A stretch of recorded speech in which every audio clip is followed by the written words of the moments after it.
Once upon a time, there was a guy named Jack. Jack loved to travel. He never stayed in one place for too long because he found it boring. He enjoyed seeing new places and meeting different people. Life was good for him, mostly. When Jack needed money, he found a job. In Europe, he often worked on fruit farms. Picking fruit wasn't easy, but it paid well. Jack especially liked traveling south in the winter. It was warmer there, unlike Northern Europe, which could get very cold. One year, in 1989, Jack was in Venice in October. He worked in a hotel there for 3 weeks. Then, he decided to head south. Jack preferred traveling by train. He loved trains because he could walk around and meet new people. One Thursday morning, Jack boarded a slow train from Trieste to Sofia, Bulgaria. The train journey was long, about a day and a half. At first, there weren't many people on the train, but at Zagreb, more passengers got on. Among them were 2 girls who caught Jack's eye. They peeked into his carriage but didn't enter. Later on, they came back and joined Jack's carriage. They introduced themselves as Melanie and Carol from Los Angeles, USA. The girls were friendly and curious about Jack.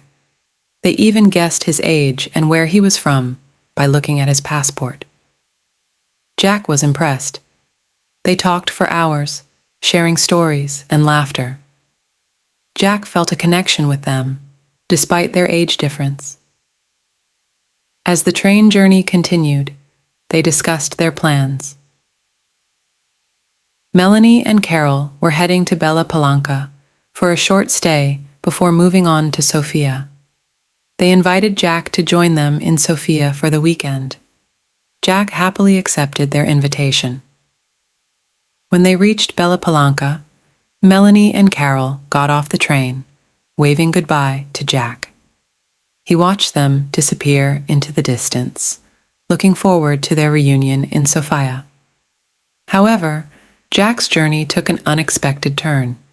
In the middle of the night, the train was stopped by the police. They searched the passengers and their belongings. To Jack's shock, they found a large sum of money in his bag, $200,000 in US dollars. Jack tried to explain that the money wasn't his, but the police didn't believe him. They detained him, and he never made it to Sofia as planned. Instead, Jack found himself in prison, facing a dilemma. Despite the setback, Jack remained optimistic. He made friends with a man named Boris from Georgia, USSR. They dreamed of starting a new life in Australia once they were released. As Jack reflected on his journey, he realized that life was full of unexpected twists and turns. Though he didn't end up where he intended, he remained hopeful for the future. With newfound friendships and dreams of adventure, Jack looked forward to the next chapter of his life. Do each activity for 40 minutes every day. You can read and listen to our basic English stories. The voice-over in this video is given in English for 40 minutes. Again, listen.